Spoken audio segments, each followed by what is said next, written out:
Right now, you got it on Tino Cucino. Tino Cucino Radio. I guess I just really get excited to listen to it. Woo, let's jump into it. Sir. New day, new show. We are back. And what's this, day number 2 that Toni, if you know me, is filling in for Serina, right? Yeah. Yes, ma'am. I miss Serina, though. She needs to come back. She's being greedy. Like, how's the vibe been, though? Like, you having fun? I am having fun. You guys are fun. I mean, I'm with you guys technically every day, so, it doesn't feel too different. I'm just, in with the mess. Right, exactly. Yeah. Well, look, we got so much to get to. We kick things off with listener therapy. We got today's DM ready to go. Basically, Marilyn wants to tell her daughter that her boyfriend is a loser. We'll have Toni read the DM to us next, and then we'll discuss Tino Cucino Radio. Welcome to the show. All right, y'all, listener therapy time on Tino Cucino Radio. We just want to basically have you, vent, get whatever it is that you got going on off your chest. Let us take it in. We'll process it, talk about it, and try and point you in the right direction. Little unbiased opinion vibes. Today, Marilyn reached out because she wants to tell her daughter that her boyfriend is a loser. Oh my God. But at the same time doesn't want her daughter to feel disrespected, right? So let's have Toni read the DM that Marilyn sent, and then we'll talk about it. Go ahead. All right. So Marilyn says, my daughter is in high school and is involved in every club. She has 2 jobs and even does some volunteer work at an elderly group home. She has a boyfriend that doesn't have goals and isn't really driven. He tried out for baseball and then quit after the second practice.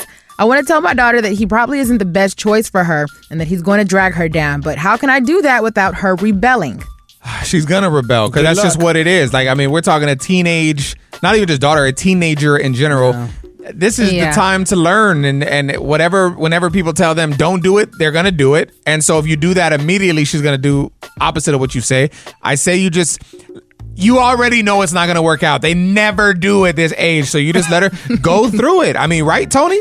Yeah, I haven't seen my high school boyfriend since I graduated high school. So if that tells you anything, listen to your mom. If you do tell her, I mean, that's that age. Like, every time you tell a teen something, they think they're grown. They think they know better than you. But, I mean, he sounds like, those are just bad habits that you don't want to fall into and get stuck with, Okay, so Nicasio, thoughts? I don't know. I mean, me and my girlfriend, like my girl, she was in clubs, she was in softball, and I just wasn't doing anything. And look at us now. We're still together and we're thriving. You still do nothing. Oh, my God. Okay. I mean, hey. he didn't know what to say. I want to take it to the phones. We'll talk to you. We'll get your thoughts on it. I mean, do you think Marilyn should just basically tell her daughter that the guy she's dating is a piece of ish and she should keep it moving, or just mind her business? We'll talk to you next. All right, Marilyn wants to tell her daughter that her boyfriend is a loser, but she also doesn't want her daughter to rebel and wild out. Yeah. It's listener therapy going down right now. Tino Cucino Radio. We've got Patsy on the line. What do you think the move is? I have all girls. I would just have to tell her straightforward. Like, this guy's a loser. Let her know. Give her an example. I mean, I've dated a bunch of losers. But don't you think, though? Let her know, like, I've been through this, and a lot of kids, from my experience, my girls, they're very stubborn. But that's the thing, right? Like, don't listen. Exactly. They're not going to listen. You're going to say that, and it's going to make her want to just do it even more and be like, you don't know what you're talking about. I know him. You don't. Like, we already know. I've told her about this one girl she used to be friends with. Bad kid. Used to get her into a bunch of stuff. And I'm like, she's not your friend. She's not your friend. Sure enough, she's like, Mom, she wasn't my friend. I'm like, okay, well, you had to go through it. Well, see, maybe in your situation now your kid would listen because now there's you were right. The point's been proven. Yeah, I had already proved a point, of course, yeah. Yeah, these kids, man, they're wild. That's why I don't want them. They're not dating yet, so. You said they're not dating yet? No, my oldest is 16. She just turned 16. She's almost there. It's about time, right? Damn. I'm just waiting. Coming up next. Tino Cucino Radio. Jamie Lee Curtis said, you know what? I need people to watch my movie, so I'm going to do whatever it takes. And she's... Bravo. Yeah. She low-key keyword in there is bra. Let's talk about what she's doing to promote Freakier Friday next on Tino Cucino Radio. Tea Time's coming up. Jamie Lee Curtis, man, a living legend. She's been in so many dope movies. Yeah. Obviously, like, just been putting it down for years. She's trying to put it down now for her new movie, Freaky Friday, or Freakier Friday, I guess, with Lindsay Lohan. I mean, it looks, I don't think I'm the demographic for this movie. I don't think I'm who they want to watch it, but I feel like for nostalgic purposes, it looks dope. Bro, Jamie Lee Curtis is trying to pimp whatever she can, including herself for this movie. She put out like a new promo video, and she has her like denim top hanging over her shoulder, and there's a lot of cleavage action Yes. going on in this photo. Matt, what are your thoughts? I just think it's amazing. I think someone her age being comfortable to flaunt her goods, I think it's an amazing thing. Everybody shames because of age these days, and I think she's doing the opposite. I love that too, because it's like just because you start to get older doesn't mean you don't want to feel sexy. Right. You know what I'm saying? Like, that's wild, bro. I mean, the comments are funny though. At Dre.Sutton said, "This is what Shannon Sharp should have been on." Oh my god. Oh my god. Yes. Coming up next. Tino Casino Radio. Listen, man, I want to jump into this topic and just kind of see what your thoughts are. Apparently, couples who get married in this age range have healthier relationships. We'll get your thoughts next. All right, so I want to see what y'all think about this. A new study says couples who marry between 28 and 32 have more stable relationships. Okay, it's Tino Cochino Radio. Research suggests that the ideal age to get married may be between 28 and 32. Historically, marrying later in life was thought to be safest, but sociologist Nicholas Wolfinger, I'm saying all this wrong. How would you say his name? Wolfinger? Yeah, sure. Whatever, Wolfinger. man. Wolfinger. Guys, Coronado High School graduate right here. Don't worry about me. I guess there's a national survey, and the data found that divorce risk actually starts to increase again after mid-30s. Those who marry as teens face the highest risk, while those marrying after 35 also see an uptick. I mean, what's in your mind, Tony? You're 28. Yes. What's the ideal age range for you to get married?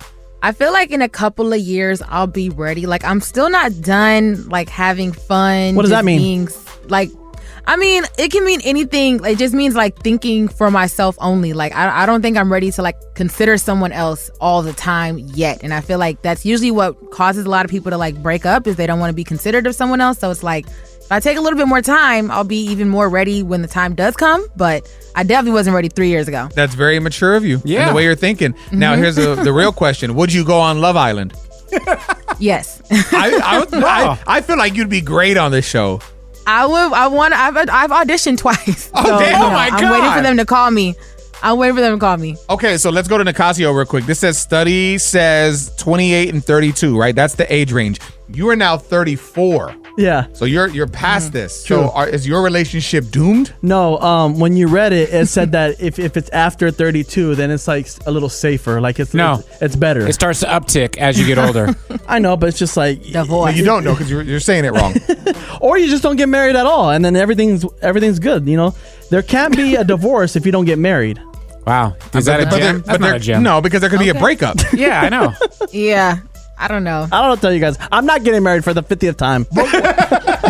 Tony, does it make any sense to you? You're new to the show. Like, what are your thoughts on this? He's been with his girl 13 years. They have a kid together, and he refuses to get married. I mean, I don't know. Like, I know you guys seen like Kyla Pratt. Her and her man have been engaged for 20 years. And I'm like, if it works, you know, sometimes marriage can Yo, like, yo, yo. dang. I If don't you're know. engaged for more than 10 Tony. years, you are no longer engaged. You're on layaway. That's right. Oh, gosh. You're a rental. Jesus Christ, Matt Matt. just had to throw the Yeah, cherry I on didn't see top. I didn't see the hand motion. Tony, I was this looking is for Tony, that. make sure to come to the next show. Matt's opening and closing. This is Matt Hurt. I'm weak. Coming up next, we're talking McDonald's employee that was fired for doing something. A lawsuit, I think, for sure could happen based off this. It's just wild to me. We'll break it down next. The dumbest reason you got fired. Think about it. We'll see if it can top this one, bro. This is wild, man. It's Tino Cochino Radio, and apparently a McDonald's employee was fired for giving away too many ketchup packets. Wow. How is that a thing, bro? Like, it says the worker who had been with the company for several years reportedly handed out extra ketchup packets to customers without charging them. Charging them? The They charge now. ketchup is free. Yeah, ketchup is like, that's like the least expensive condiment ever that I think about. Like the Chick-fil-A now, like if you see me in your line, like, you know, I'm asking for 5 Chick-fil-A sauces, 3 Polynesians, like you may get fired after that, but ketchup is insane. The cool thing about Chick-fil-A, though, like, I like that they ask you. Like, And they're it's like, free, yeah, what right? sauce do you want? You tell them, say, okay, how many? I'm like, oh, perfect. Let me get this.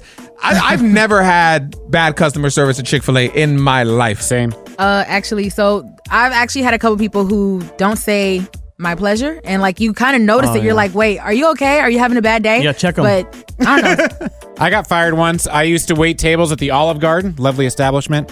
And remember how they do the never-ending pasta bowls? Mm-hmm. You guys remember that promotion? So as a waiter, if you leave the ticket open and don't close it out, you can put as many refills as you want. So I'd invite my friends in. They'd fill up a table of 8 people, and I would leave somebody else's ticket open and just give them pasta bowls, the refills from the old table, like all night. And then one of the cooks snitched me out, and I got fired from the Olive Garden for doing that. But I felt like Robin Hood. He's just mad he didn't think of it first. I know. You big dummy. Tino Radio. Yeah. All right, so let's talk drinking, specifically drinking too much and making a fool of yourself. It happens a lot to our producer, Matt. Hi. It actually, it just happened at a very important dinner that we all went to. It's Tino Cochino Radio. Matt, the floor is yours. Well, I'll try to paint the picture from what I remember, but we were out at a big, fancy steak dinner, a meeting with big radio execs, a very important thing for our show and our company, right? And I really haven't been drinking that much recently, so I decided to have an old fashioned. That turned into 2, and then a glass of wine, and then Tino ordered a shot. I'm not trying to pass the buck, but Tino ordered a shot, so I had to drink that, and then I had 2 coffees, and then we went back to a different bar, and I was drinking a vodka soda, and apparently I thought I was being fine, just like, being the life of the party, but apparently I was saying inappropriate things extremely loudly, and then you always know it's bad when the next morning the boss of our whole company goes, "Oh, you were in rare form last night," and I was like, "Oh, damn!" And you have to ask people like what you said and what was so bad, and it was just the wrong time to get that lit, and I couldn't control myself, and I'm embarrassed. Tony, when was the last time that you just, were a little too lit?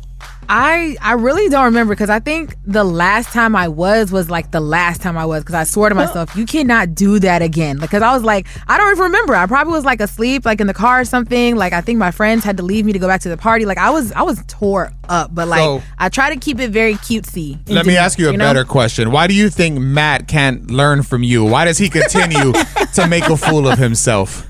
Because he's young and lit. He's living his life. Like sometimes you gotta just. He's not young, that's for sure. I'm just lit. For me, Well, I he's feel lit. like I even told Matt there. I was like, dude, do you not get out often? Like, what's going on at home? Because usually, like, when you're going through a rough patch and you finally get out there and you have your first drink, you just go in. Like, you don't care what's happening. Let me piggyback that. When we were walking into the restaurant, Matt looked at me and he said, "I really want to unbutton my shirt, but my wife doesn't like when I do it." And I said, Matt, you're a grown man and your wife is not here. Unbutton your shirt. I did. He's like, "Oh, but she doesn't like it." I said, "She's not here, Matt." Yeah, the chest hair was flying.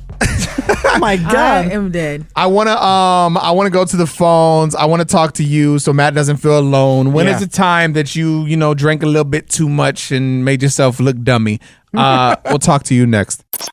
All right, we're talking about that one time you got a little too drunk and you just, you shouldn't have been that drunk and you kind of messed things up. And I mean, it wasn't intentional, but it just happened because you couldn't, keep control. Mm-hmm. We've got Autumn on the line. What went down? It was your wedding night, right? There's a night's going on and it's a free bar and I keep going and going and going and I don't know how to stop. And it comes to a point where everyone's still hanging and I'm literally the bride and I'm just out cold.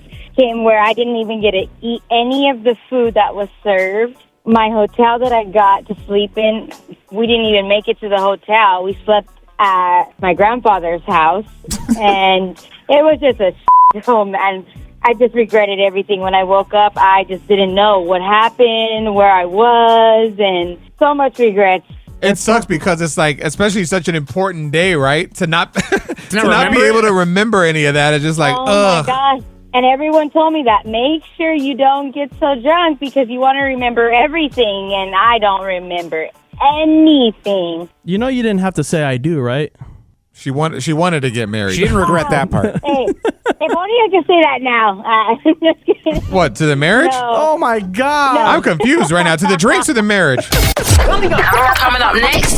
Tino Radio. Are you smarter than Nicasio, man? It's a fun little game we like to play. Get you hooked up with a prize. Your chance is coming up in 10 minutes on Tino Cochino Radio. Hang out and win. All right, so we're playing Are You Smarter Than Nicasio on Tino Cochino Radio. I believe this is Luis, correct? Yes, correct. Awesome, man. Nicasio's going to hit you with the question. Just take a guess, bro. I feel like you'll get it, but if you need some help, we'll give you some hints or something, okay? Okay. Who was the first actress to have a movie and an album hit #1 in the same week? Is it A, Jennifer Lopez, B. Whoopi Goldberg, or C. Queen Latifah? I'm going to say A. Jennifer Lopez. Oh, yes it is. Congratulations, bro. Coming up next. Tino Casino Radio. The consumption of alcohol is down. I don't know how. Matt's been drinking enough for everyone. Yeah. We're going to talk more about it next.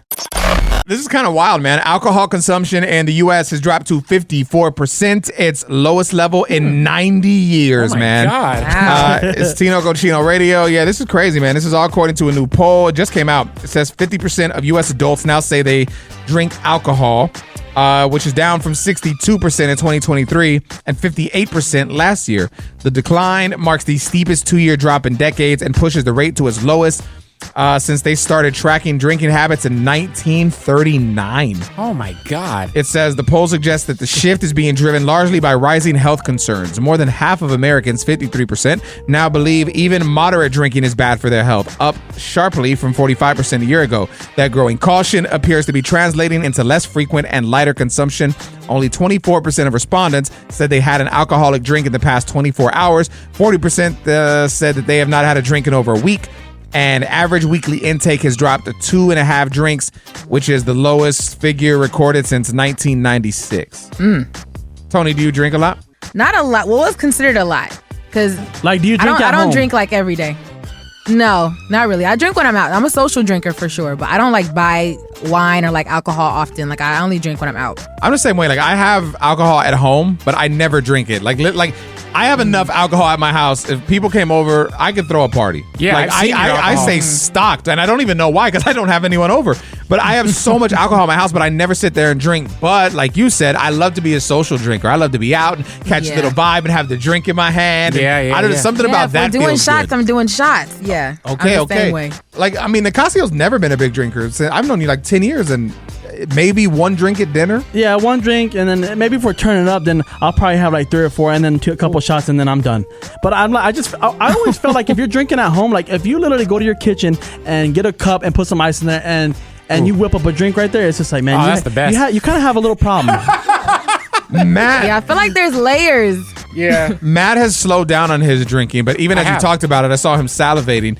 What is it about drinking at home that you like? I don't know. It's just a vibe. I think when I used to visit my grandparents, my grandpa would make like a scotch on the rocks. He would just chill like on his recliner and watch baseball. And I always just looked up to that. I was like, man, that looks like so relaxing. That was your goal? I don't know. Yeah, but so like, I love drinking at home by myself. The bar is very low in Matt's household. Where's he at now? Oh, he died. Oh, well. Tino Cochino Radio.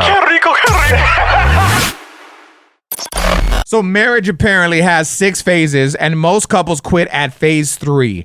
It's Tino Cochino Radio. Let's share. Phase 1, the dream phase. You imagine the perfect life, no flaws, just butterflies. Love feels easy because reality hasn't hit yet. This is true. We all can agree that is... It's the honeymoon phase. Yes. Phase 1 makes sense. Number 2 is the discovery phase. Now you see the real person, the quirks, the flaws, the wounds. The mask is off. Can you love them here? Phase 3, the disappointment phase. Ugh, this isn't what I expected. The arguments start to feel personal. You start wondering, damn, did I marry the wrong person? And that's where it says, according to the study, that a lot of people start to exit the relationships right there. Yep. Phase 4 is the rebuilding phase, where you stop trying to change each other and you start learning each other. Boundaries are set and love becomes intentional. See, I like this because I think that's one of the biggest things, right? So many people marry, and not even just marry, they date based on potential. Oh, I see this is wrong with this, but I can fix that, or I can fix this, or this is going to change, versus accepting, look, this is just who they are. And that goes on both sides. It's not a man trying to change the wife or a wife trying to change the husband, whatever.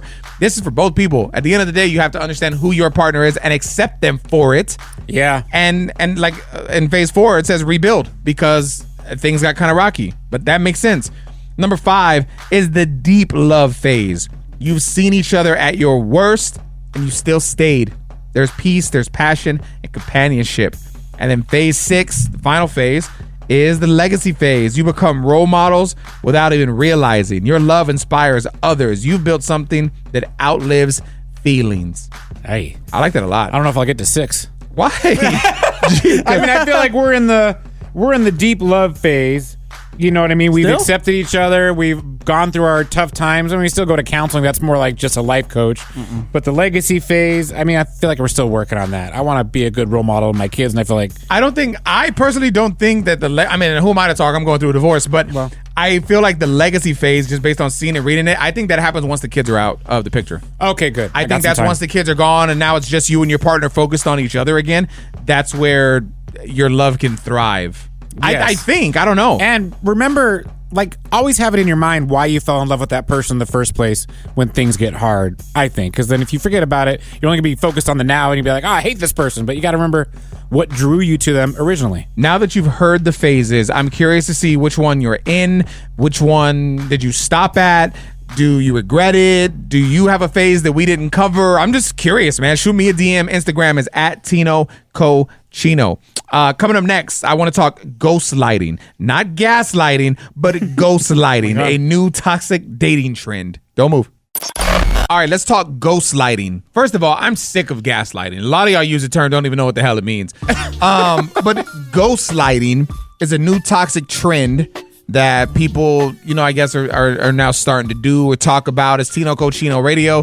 Ghostlighting is a toxic dating trend where someone will just disappear, but then they just return denying it. It says that it harms trust and self-esteem driven by digital dating and emotional immaturity, right? So like, let's say you guys go on a date, everything's cool, then you don't talk for a few days, then you come back and they're like, oh, what happened? I thought you forgot about me. And it's like, what are you talking about? I've been here the whole time. That's weird. Does this make any sense, ghostlighting, Toni? I mean, I guess that's just the word for it, but I feel like this is how just a lot of guys date now. Like, there's just a lack of, I wouldn't say just intention, but they think that's okay. And it's just like, you can't try to date someone and then not talk to them. It doesn't work for me. Like, that's not how it works. So I don't know. Just thinking of dating, like in general, now that I'm single, that even sounds crazy to say out loud. Yeah. It feels like the craziest thing because I'm 38 going into my 40s. Might as well round up. Don't do that. You don't really hear anyone dating in their 40s. Yeah, you do. Successfully. I don't, and it's just weird. Like, you're looking for different things. Like, when you're young, you're like, oh my God, I'm looking for a soulmate. Now I'm like, oh my God, I just want someone that, like, has good credit. Like, it's just like there's different levels to dating at this age. I mean, the stakes are higher, I guess, but I mean, I don't know. What else could you want? I mean, you just want someone who's not crazy. I think, like, after a certain age, you shouldn't be, like, doing the same stuff you're doing at 20-something, So as long as they check out, I guess. Like, I don't want to do dating apps. Like, that's just something I don't want to do. I mean, you're younger than me. You're 28. I'm sure that's a thing. Do you have any recommendations? Like, how can I maneuver? I don't know. Good luck. I mean, I feel like there's still, like, Damn, Toni, damn! Coming up next. Tino Cochino Radio. I want to talk to you guys about mental health, but specifically about men's mental health and how many men don't talk about it. There's a new study. I just thought it was crazy, and we're big advocates, so I want to share it with you next. I came across this and thought it was wild, man. 1 in 10 men experience depression or anxiety, but less than half receive treatment, and 40% of men have never spoken to anyone about their mental health. Dang. That is crazy to me, man. It's Tino Cochino Radio. This is Tino. In my comedy set, there's one specific part where I'm not trying to be funny and I'm just talking real life, where I talk about therapy, and I say that a ton of men never want to talk about it because the excuse every time for men is, I am who I am because of what I went through. And that is very true, but that is not who you are supposed to be. That is who you are based on the circumstances. So if you made it through that, right, and you're a good person, awesome. But imagine if you focused on the hurt, the trauma, the triggers, whatever it may be, and worked on that, you'd be an even better version of who you are now. And so imagine being the best version of yourself. That's not just going to apply to you. That's going to affect everyone around you. It could affect your wife, your kids, your siblings, your parents, whatever it is. I mean, I know for me, I want to be the best version of myself, especially now, man. I'm 38. As you get older, you start to realize that time's flying. Like, the fact that we're already in August is so crazy to me. It feels like it was just January. And January is now a few months away. That's nuts. So you just start to see time, like, it's ticking, man. And like, when you think about it, like, you start to see these celebrities. I don't know if you ever think like this, but I do. You'll see a celebrity and they have like a cancer diagnosis or whatever life-threatening thing. And you're like, bro, death is one of those things. It's coming for everybody. Yeah. It's literally the only guaranteed thing. And we never think about it because we're just moving and doing our thing. And I'm like, man, if my time's coming, I just want to be at peace, bro. So whatever negative energy is around me, I know that I have the power to control that. And that's why I just want to work on myself and be the best version of me. And so I do like going to therapy, or I do like opening up to friends about whatever it is I'm going through, just to not even, sometimes you don't even want perspective. You just want to vent. Get it off your chest, yeah. Exactly. Totally. So I think it's important, man. When I saw that study, I couldn't believe it. 1 in 10 men experience depression or anxiety, but don't receive treatment. And 40%, almost half of all men, have never spoke to anyone about their mental health. That's what your partner's supposed to be for, first of all. So many guys don't want to talk to their woman about what they're going through. And it's like, bro, you know how much better and how much of a deeper connection you could have with your partner? And this is the person you chose to live with. That's the person intimacy, right? That you chose to be with. So if you can open up to them, bro, on top of that, I feel like it's going to help you in the sexy time department too, because now you've built this trust outside of just sex. You know what I'm saying? Women love when men open up to them. My wife loves it. Whenever I have a deep conversation with her, then you're right. The sexy time usually follows because she feels connected. That super connection, yeah. 1,000%. Listen, man, even at the end of the day, I have a lot of guys that'll reach out sometimes and they'll be like, yo, I heard you talking about this and I've never really talked to anyone, but thank you, bro, because I went through this before in my life. Bro, that's literally venting and getting off your chest. Shoot me a DM. Who am I going to tell? I mean, I got the radio show, but just tell me you don't want me to talk about it and I won't. But it's just, bro, vent, get it off your chest, man. If you're hearing us right now and it made you feel any type of way, that's because you were supposed to hear it, bro. So work on you and be a better you.